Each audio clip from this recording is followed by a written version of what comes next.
લાકડી લીધી છે અને આમ નજર કરે તો એક સર્પ હતો. એ સર્પને મારી લાકડીમાં લઈ અને ઋષિના ગળામાં પહેરાવી દીધો. ઋષિના ગળામાં પહેરાવીને જ્યારે રાજા પરીક્ષિત જાય છે મહેલમાં, ને આ બાજુ ખબર પડી શ્રમિક ઋષિને કે એના પિતાજીને કોઈ રાજાએ સર્પ પહેરાવી દીધો છે પરીક્ષિતે. ત્યારે ખબર પડતા જ ક્રોધમાં આજે જળ લઈ અને કહે છે કે જેને મારા પિતાજીના ગળામાં મરેલો સર્પ મૂક્યો છે એનું શાપ આપું છું કે 7મા દિવસે એને તક્ષક નાગ કરડશે. રાજા પરીક્ષિત રાજમહેલમાં ખબર પડી કે મેં ન કરવાનું કામ કર્યું છે. જ્યાં મુગટ નીચે ઉતાર્યો કલીનો પ્રવેશ હટી ગયો અને એની બુદ્ધિ સુધરવા લાગી.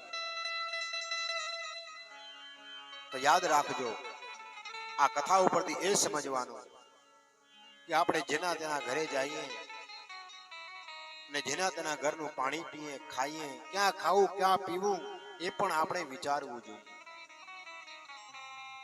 કોઈકના એવા અન્ન આવી જાય ને તો પણ આપણી બુદ્ધિ બગાડે છે. રાજા પરીક્ષિત આજ વિચાર કરવા લાગ્યા છે કે મેં શું કરી નાખ્યું કે મારા આજે વંશજો કે જેને આવું કોઈથી પાપ નથી કર્યું. પાપ શબ્દ બોલવો એ મારા માટે પાપ છે, પણ આજે મેં એક ઋષિનું અપમાન કર્યું. આજે બહુ પસ્તાવો થવા લાગ્યો છે. જ્યારથી પસ્તાવો થવા લાગ્યો છે મોટા મોટા ઋષિઓ પાસે જાય છે અને કહે છે કે આજે મારાથી આ પાપ થઈ ગયું છે, આ પાપનું નિવારણ કંઈક મને બતાવો. 7મા દિવસે મારું મૃત્યુ છે, હવે મારે શું કરવું?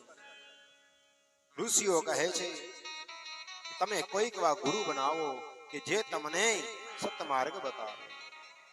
આ બાજુ ભગવાન કૃષ્ણને ખબર પડી કે પાંડવોનો વંશજ